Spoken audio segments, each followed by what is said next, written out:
আজ আমরা বানাবো ছানার তরকারি। কি দিয়ে বানাচ্ছি? পটল, এখানে ছোট ছোট বরবটি কাটা আছে, অ্যান্ড কিছুটা পরিমাণ আলু দিয়েছি, আর বাকি তো টমেটো আর ক্যাপসিকাম নিয়েছি, সাথে আদাও নিয়ে নিয়েছি, আর একটু নিরামিষ মশলার জন্য যা যা পাওয়া যায়। হ্যাঁ, একটা তেজপাতাও নিয়ে নিয়েছি। তো কড়াই তেল গরম হয়ে গেছে, তো আমি এবারে সব সবজিগুলোকে ভেজে নেব। তো প্রথমে পটল ভেজে নিচ্ছি। তো পটলগুলো ভালো করে ভেজে নিচ্ছি প্রথমে। আলু আর বরবটিটাও ভেজে নেব।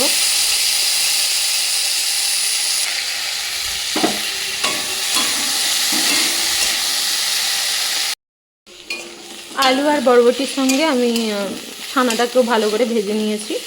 এবারে এগুলো তুলে নেব। তো কড়াইতে আমি অল্প পরিমাণ তেল দিয়ে দিয়েছি। এবারে আমি জিরা দিয়ে দেব, তার সাথে দিয়ে দেবো তেজপাতা আর যে এই মশলাগুলো রেখেছিলাম, এগুলো টেস্টের জন্য এগুলো খুবই ভালো হয়।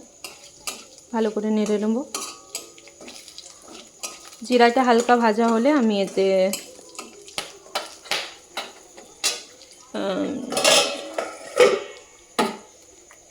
আদাটা দিয়ে দেব।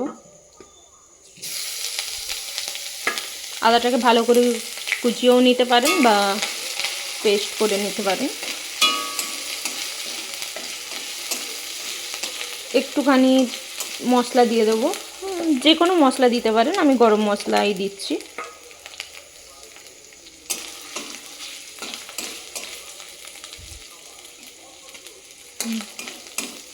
আর হালকা একটু নুন আর হলুদ দিয়ে দেবো।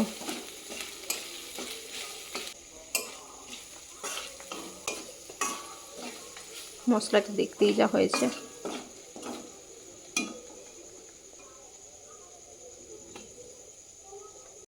মশলাটা ভালো করে ভাজা হয়ে গেছে, মানে নাড়া হয়ে গেছে, লাল লাল দেখতে লাগছে। এরপরে আমি দিয়ে দিচ্ছি ক্যাপসিকাম আর টমেটো।